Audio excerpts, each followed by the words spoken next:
সম্মানিত দর্শক, শুভেচ্ছা অভিনন্দন বাংলা চিন্তায়। আপনাদের সাথে আছি আমি জাহিদ খান।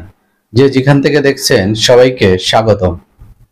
দর্শক, নতুন নতুন খবর দেখতে আমার চ্যানেলটি সাবস্ক্রাইব করে সঙ্গে থাকার জন্য অনুরোধ জানাচ্ছি। ইতিমধ্যে যারা আমার চ্যানেলটি সাবস্ক্রাইব করে সঙ্গে আছেন তাদেরকে জানাই অনেক অনেক ধন্যবাদ। ভুল সিদ্ধান্তে মাথাচাড়া দিতে পারে ফ্যাসিবাদ, তারেক রহমান।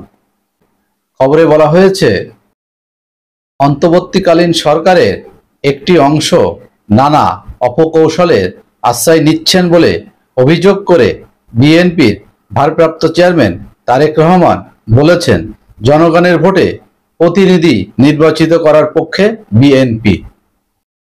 কিন্তু নির্বাচন অনুষ্ঠানের ক্ষেত্রে অন্তর্বর্তীকালীন সরকার অগ্রাধিকার নির্ধারণে বিচক্ষণতার পরিচয় দিতে পারছে কিনা এই মুহূর্তে তা একটি বিরাট প্রশ্ন।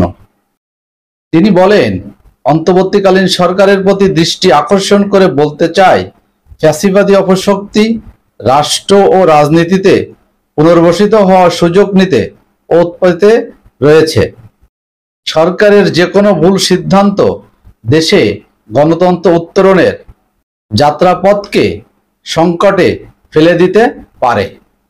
দেশে ফ্যাসিবাদ, উগ্রবাদ ও চরমপন্থা মাথাচাড়া দিয়ে উঠতে পারে।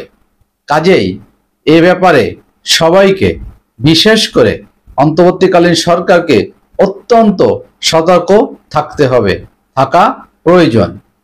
কারণ একটাই, ফ্যাসিস্ট যদি রাষ্ট্র ক্ষমতায় থাকে তাহলে কেউ তাদের গণতান্ত্রিক অধিকার ফেরত পাবেন না, কোনো ন্যায্য দাবি আদায় হবে না।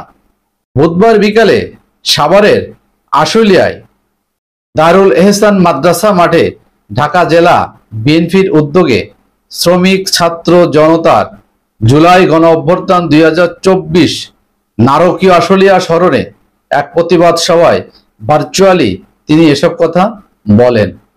দর্শক, ভালো থাকবেন, দেখা হবে নিশ্চয়ই নতুন কোনো খবরে। আল্লাহ হাফেজ।